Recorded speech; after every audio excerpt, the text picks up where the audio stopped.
Hello and welcome to a live edition of the NBA Outlet presented by OTGBasketball.com. Be sure to follow OTG on Twitter at OTG Basketball. I'm your host, Nick Fay. With me on this NBA night, my man Harris Wichard. What's up? What's up, Nick? Really excited about the 11-game night and kicking your butt in some picks because you're beating me out by 4 games. And I just want to make sure that everybody OTG knows. No, I'm just kidding. I'm not going to break you. You've done a real good job so far, and it's been a fun couple of weeks, and looking forward to getting into it tonight. Yeah, and we still got plenty of games to go in picks, Yeah. But fun night last night, fun night tonight. Let's talk about last night's games. Anything stick out to you? What's the first game of the night? Yeah, you know what? Your Nets, man.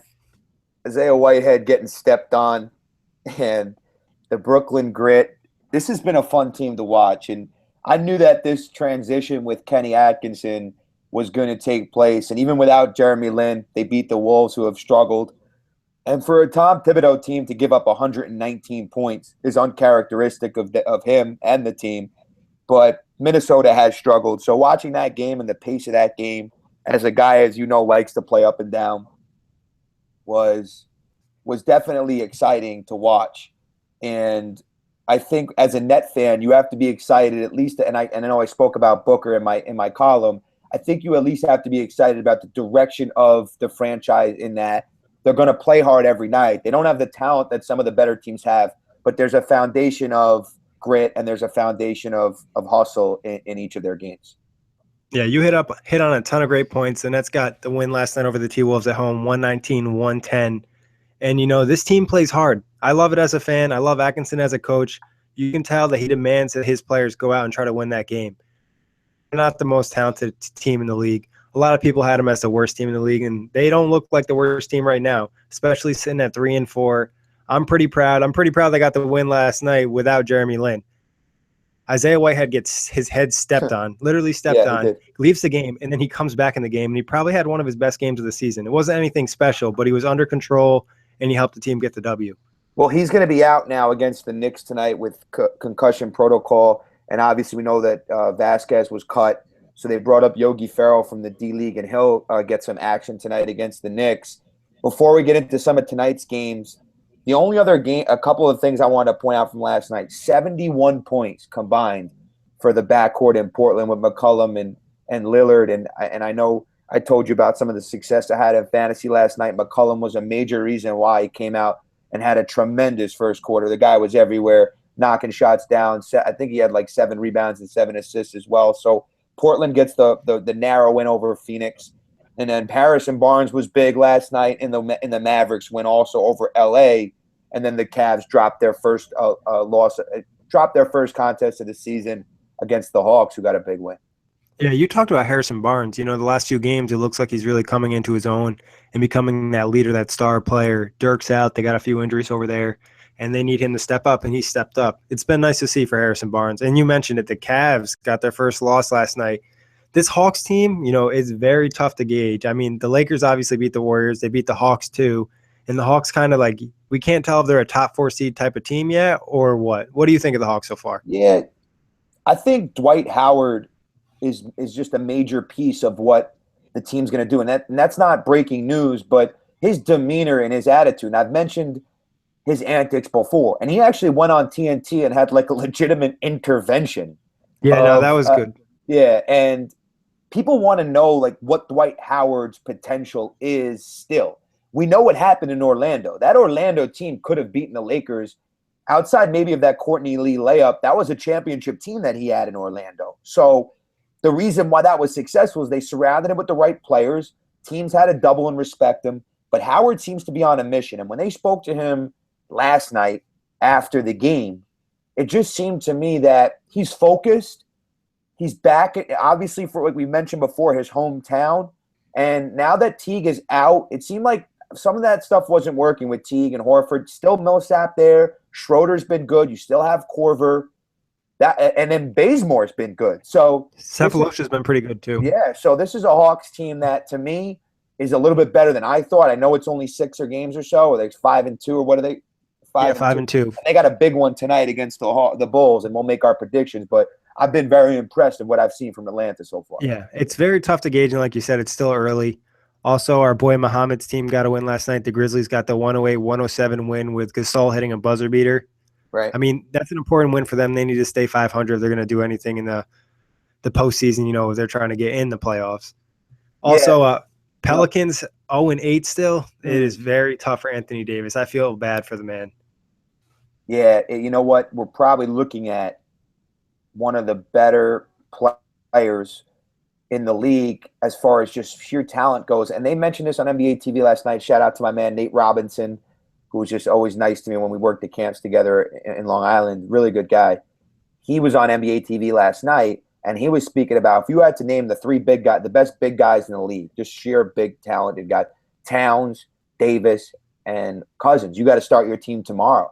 I think most guys are going to go with Davis, which is why this 0-8 start is very puzzling. He doesn't have really anything around him. We know Holiday's out, and for the reasons the personal reasons that we spoke about on our preview series. But I mean, I do feel bad for the guy. I really do, man. This is a tough situation. A couple years ago, this looked like a team on the rise. They ran into that buzzsaw at Golden State in the 2015 playoffs, and just to see where he's at right now, it's got to be frustrating for Anthony Davis, who seems to grow 3 inches every year. Yeah, it really is. And, he's doing a lot out there. There's some things he can get better at. Everybody can get better. But the talent around him, it's just tough. You feel for the guy. So hopefully Davis can get his first win. 0-8 is tough. And, I mean, they've had to play some great teams, but they've also had some opportunities where they just couldn't close out and get the win. And I just want to point this out. And I know I didn't want to touch much of my fantasy, but to throw $5 out there and get 50 back on my first night, I want to talk a little bit fantasy tonight because I hadn't done it all year, and then we'll make our picks. Nick is 4 games up on me, so I want to ask you a couple of questions, and I want to get into some of the battles of the states that are going to go on tonight, as Matt had pointed out to us. Let's start right away off the bat with the Nets and Knicks. 2 teams in different places, obviously. The Knicks in a win-now mode, but they're 2-4. And we know their struggles of the past. What are you expecting to see without a point guard tonight for the Nets? I expect to see a lot of Sean Kilpatrick. He's kind of done the backup point guard duties. He hadn't have a great game last night, but in the past he's been pretty good. He's averaging 17 off the bench. I think that's the most for a reserve so far this season. So shout out to him. I think the Nets will come out and play hard. There's going to be some energy in this game. This is kind of a must-win game for the Knicks. I know it sounds stupid because it's early in the season. But, they're going to catch a ton of heat if they lose to this Nets team that's, not in win-now mode. They're in that rebuilding mode. And the Knicks are the one with all the all-stars, the big names that are trying to get, in that championship contention. And if they come out and lose to the Nets early in the season and the Nets are 4-4 and the Knicks are 2-5, they're definitely see it on the back page tomorrow. Well, my fantasy no-brainer, and everyone knows I'm not the biggest fan of his game, in this game is Carmelo. And the reason I say that is he loves the New York battle. He does. Wiggins played really well against the Nets last night, and the Nets are coming off a back-to-back, a little bit exhausted from an emotional home win. I could see Melo going off tonight. I really could. And he likes to go high in points, obviously, in shot volume.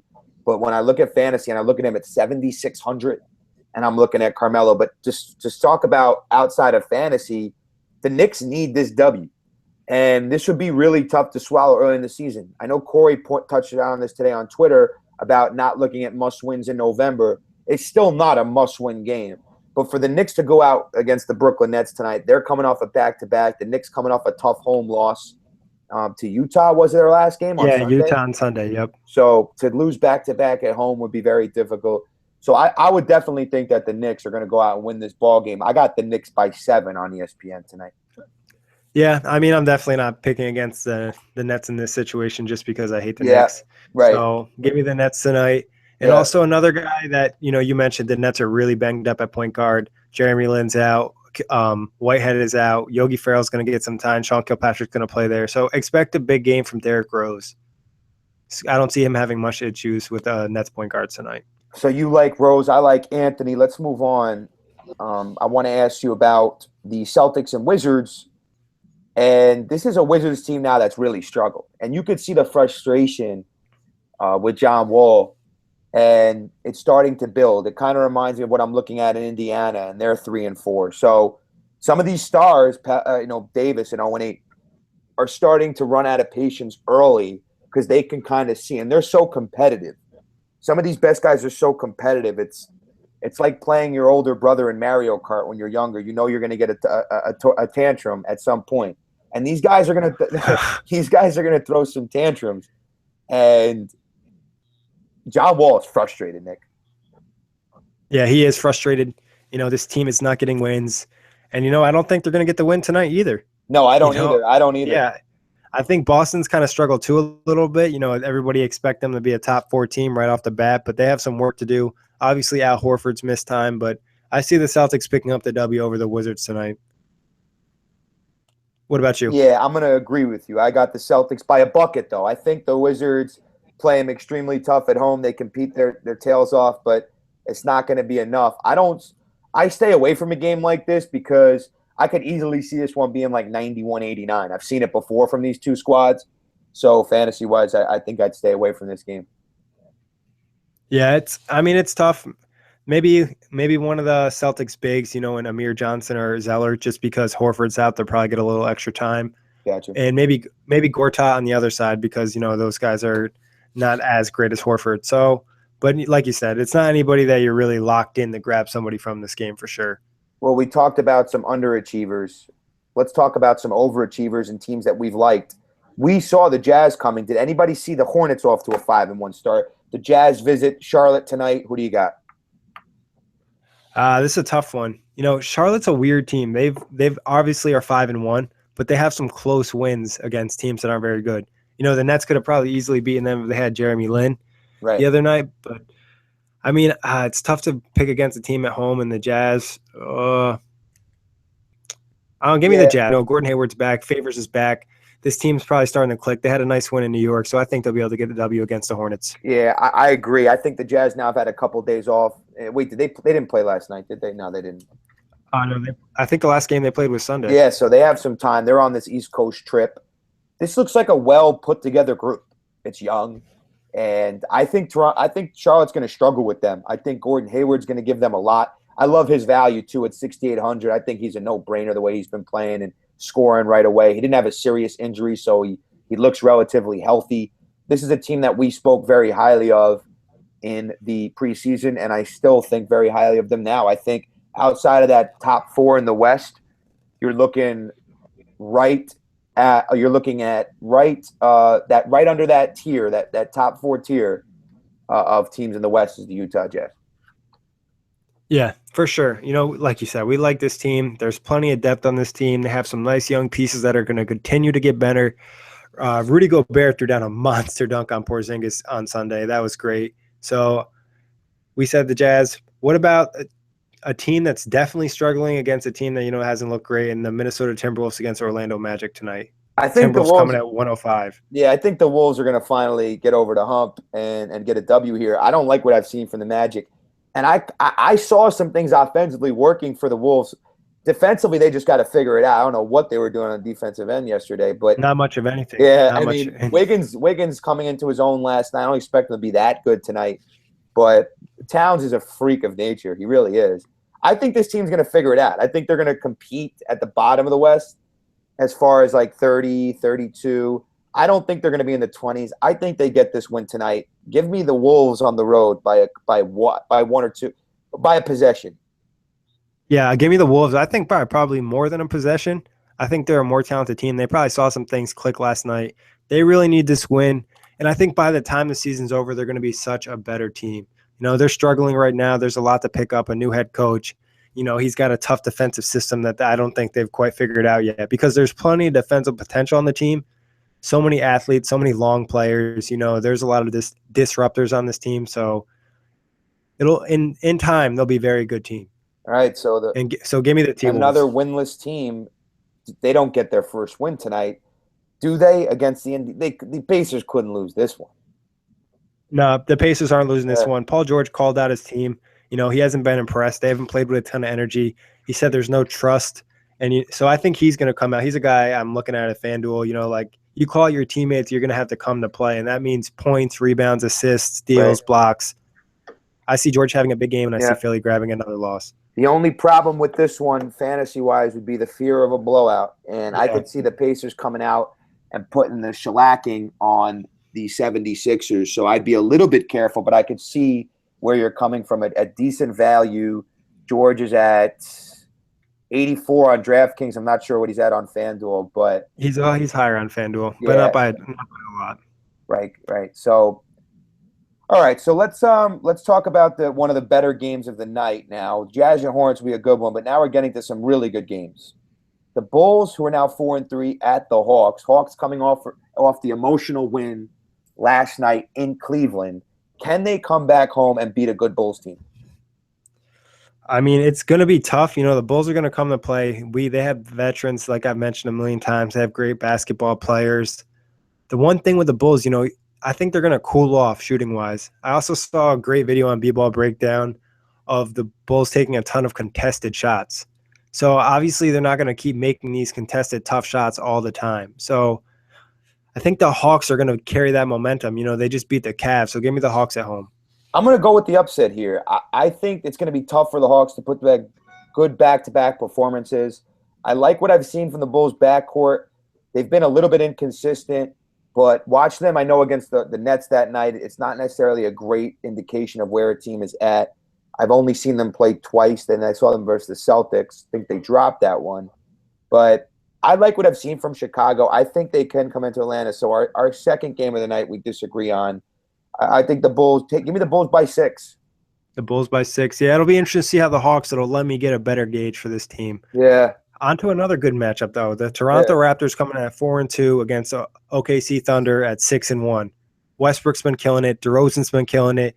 Two guys who are early in the top of the MVP race. Who do you like in this one?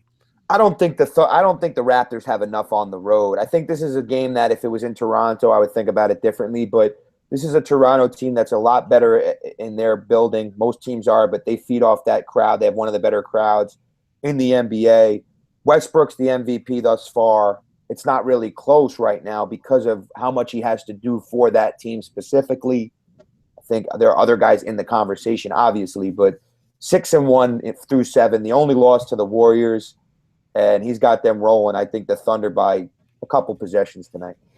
You nailed it on the head when you said the OKC at home because, if this was in Toronto, I'd probably go with the Raptors. Right. But this is at home. This is a chippy OKC team. Right. They play with some energy. They have some young guys. They got the greatest hustler of them all, Russell Westbrook, who's going at it 100% of the time. So give me OKC at home in this one. 7-1 for the Thunder, off to a great start. Yeah, and you're right about that. They asked DeRozan, was he playing with a chip or was he playing with a boulder? And DeRozan responded with, he's playing with a country on his shoulder. I mean, this is a guy that goes, and I told you, like someone stole something from his, I've said that before, like someone stole something from his family member. This is a guy that's off and running. I mean, he doesn't know when to stop right now, and he might not stop through 82 games. He's a man on a mission. We knew that was going to happen. He's angry. He's got all these emotions, and he's the most emotional player in the league. And he plays every possession. It's a lot of fun to watch, and it makes the Thunder must-see TV at this point. And they're probably going to add some nationally TV games here and there, although there are a lot already. But I could see them going in the direction of we got to put Westbrook on because he's just must-watch right now. Exactly. When he's on one of those triple-double stretches. But on to another game. This one's not as great as the last two matchups. Detroit Pistons 4-3 at the Phoenix Suns 2-6. I mean, I'll go right off the bat. I'm going to give this one to the Pistons. The Suns, don't get me wrong, they play hard every night, but I think the Pistons need to get this kind of win. Yeah, and again, I want to throw a fantasy tidbit as far as guys at low value because I'm looking at John Lure tonight for the Pistons. Talk about, and I talk about this a lot for the fantasy advice. At field goal attempts, whether they're threes or field goal attempts, and minutes played. And obviously you look at matchups a lot. You look at home and away a lot. But I look at minutes for guys that are low value. Minutes, shot attempts, and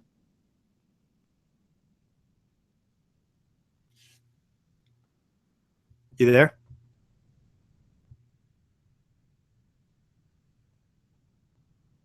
Having some technical difficulties.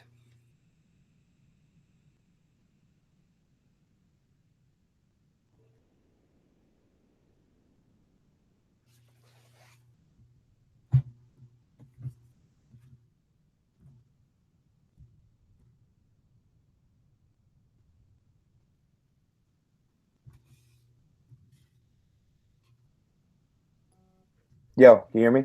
Yep. All What's right, up, sorry. Harris? It looked Yeah, like we sorry. had a little bit of tech issues, But but did you hear? Harris is back. Now we heard you. We were talking about how you Yeah, you look at minutes, field goals right, attempted. I look at matchups a little bit more. right. So who do you like, John Lohr in this game? Yeah, lure for the Pistons. And like I said, the reason I say that is because, and then Zeller also, I forgot to say that from the Celtics. But when I look at these guys, and you're looking for low value guys, when you're filling the bottom end of your roster out, you got to look at minutes and field goal attempts, because you don't want to pick these guys that are playing 20 minutes and it's hit or miss. If the guys are out there, the opportunity is going to be there. Well, especially for a big, you have to Mm-hmm. assume he's going to get a few rebounds just for being out there. And it just, like you said, the field goal attempts definitely matters. One thing I always look at for the low value guys is when somebody's injured. He's going to fill in for that guy and he's going to pick up an extra 10 or 20 minutes that night because the starter's out. So that's Right. usually one of my favorite things to capitalize on. Yep, But and that's exactly right. And you know what I'm saying about guys like, and again, a big guy tonight in that case, I know. So you're going to go Pistons. I'm also going to go Pistons by about 7 or so. I like the Pistons in this game, and the Suns have not really done a great job of capitalizing down the stretch. Yeah, very true. But they've been, they played hard. They're not expected to be a very good team this year. But on to another battle of the states, like you mentioned, the Knicks and the Nets tonight. We also have the Rockets and the Spurs. Rockets 4-3 going in, Spurs 5-2. This is kind of a big game for both teams. So who do you got?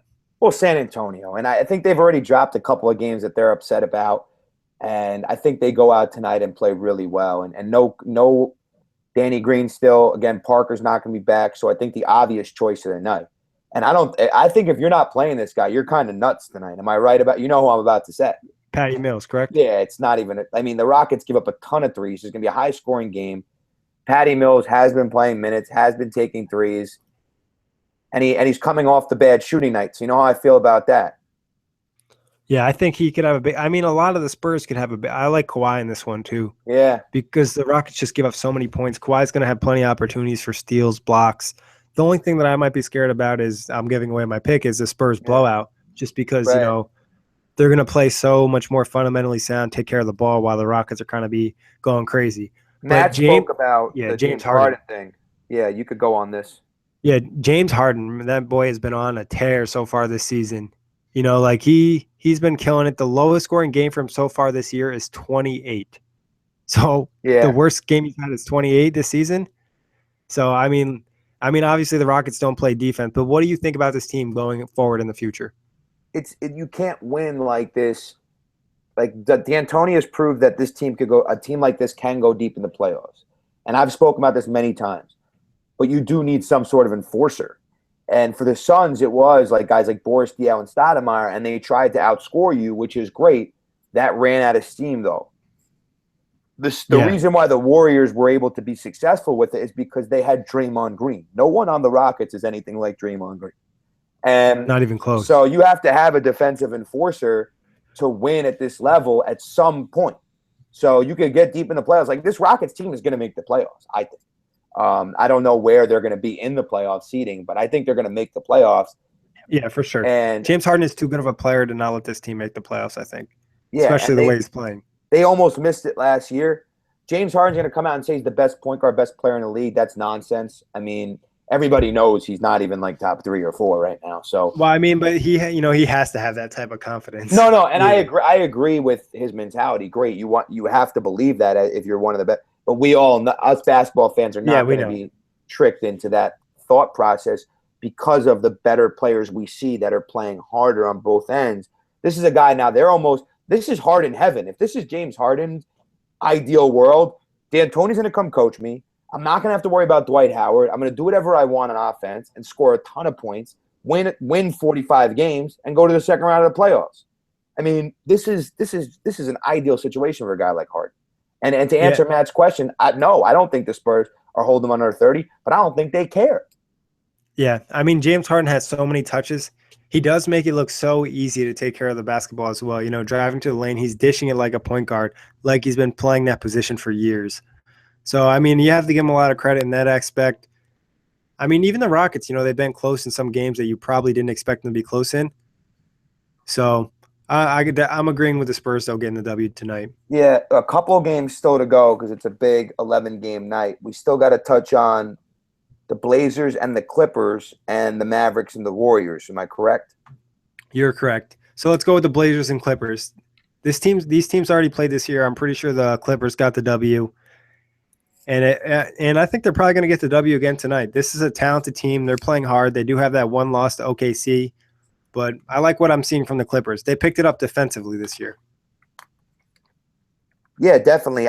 I think the Clippers, and I'm going to ask you this question before we get into this prediction. So far, the Clippers, Spurs, and Thunder, who poses the biggest threat to Golden State right now? This is a very tough one, especially because the Spurs have already beaten the Warriors this year and convincingly.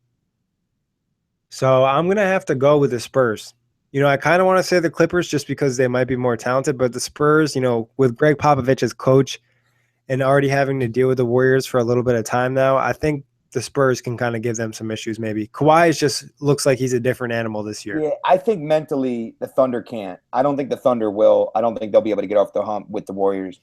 I think the Spurs beating them that night one was great for that Warriors, and also losing to the Lakers was a wake-up call. Curry goes 0 for 10, then makes 13 threes, breaks the NBA record. So I'm going to say the Clippers still, because not only did they beat them in 2014 in the playoffs, but I've always felt this is the best matchup for anybody to beat them. And the Thunder had it almost figured out last year until they lost 3 in a row. But they choked. They did. They did. But you got to have some physicality. And I think with DeAndre Jordan and Blake Griffin, I haven't been high on this team in the past, but there's something that they almost know this year might be the last hurrah with this group. It probably is. Yeah, they failed over and over. So if they end up beating the team, I told you, the West semis, if you get these 4 teams in it, and maybe the Jazz could sneak in, the better question might be who in the 5, 6, 7, 8 could keep these 4 teams out of the semis? Probably nobody. And the West semi matchup, and just to see if the Clippers could get there. But I'm going to have to go with the Clippers because I think for some reason, you got to have somebody to offset Curry. Paul does a decent job. I don't think anybody else in the West is going to touch what the Warriors are throwing at you 4 out of 7 times.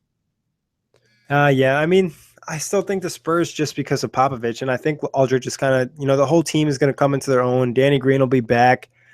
And, the issue for the Warriors this season has been kind of down low. And, the Spurs have Gasol and Aldridge, 2 very good big men. So, I mean, I wouldn't be surprised if I saw the Warriors make a move this year to add to that bench a little bit. Sure things up. What do you think they make a move this year? A small move? I don't know. I think it's going to be a big, if anything. I mean, no, that's what I'm saying. Like a small move, not a small person. Yeah, I could see that. Yeah, I could definitely see that. I know the Thunder are going to try something too at some point.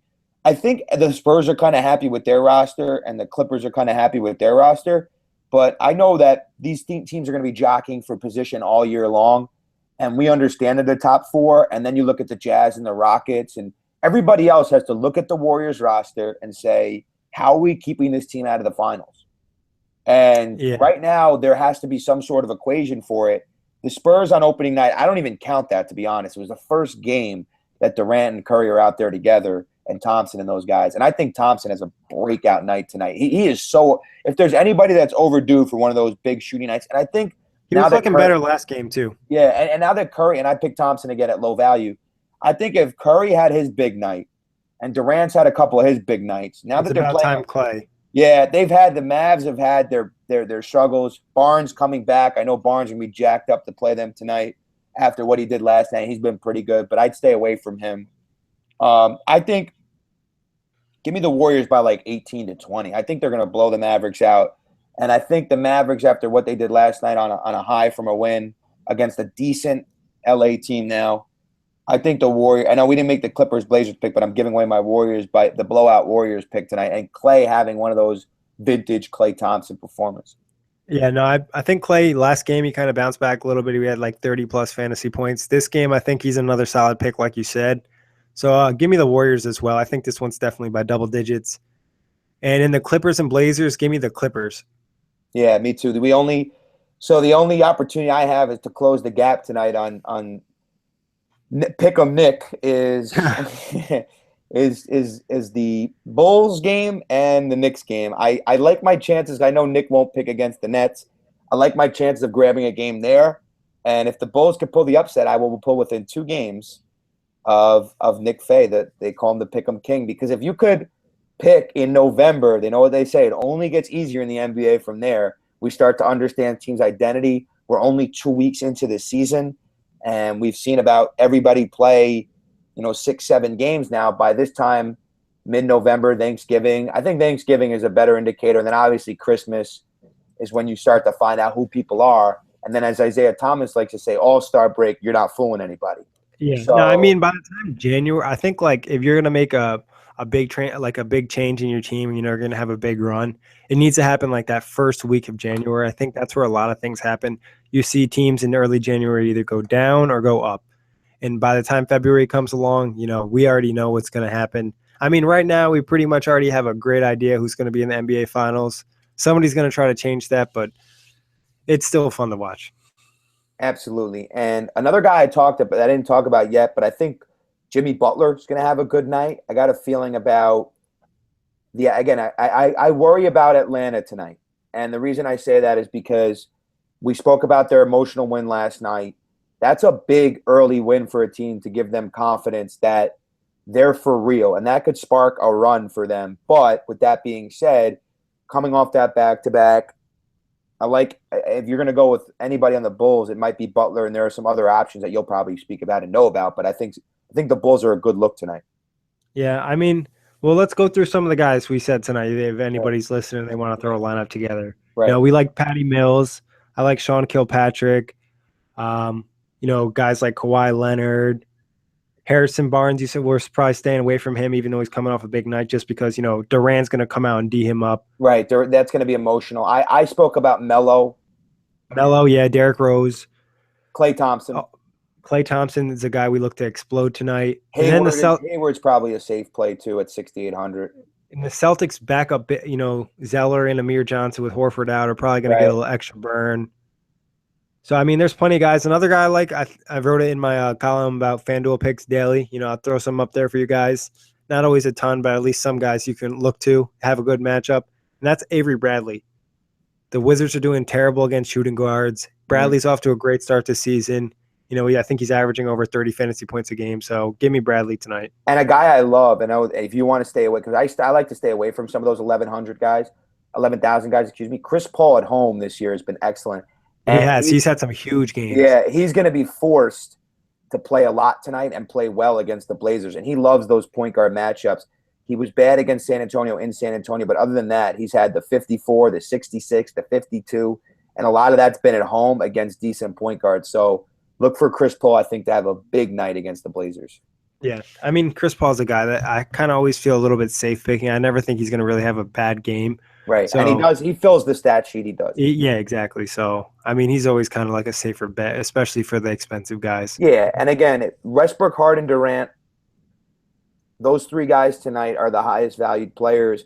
If you want to stay away from them, we gave you some options there, and hopefully we're right on those. We were right a little bit yesterday, and if you want to tune in for some fantasy advice. But through those 11 picks, this is just a really good early night in the NBA season, a doubleheader on ESPN, and the second ESPN game is what was it? They're going to put Rockets Spurs on ESPN. So yeah, so for you guys, and I know it stinks for the people that don't have League Pass. If you're in New York, you're going to black out you wish maybe another game was on ESPN. You didn't have that Brooklyn Nets Knicks game, but you're going to see that game on ESPN. So 11 games.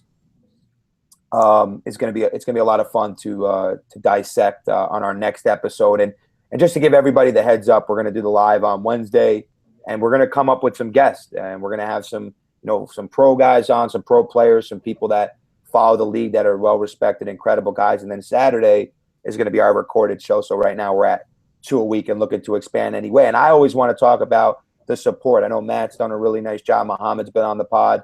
Jonathan does excellent work for us. So it's nice to recognize those people and everybody that's putting in hard work right now for OTG going forward. Yeah, I always appreciate the support, the people that help out with the site and with the podcast, also the fans, the readers, the viewers, everything. Thank you guys, and that wraps it up for today. Enjoy the 11 game night. Enjoy the games, guys.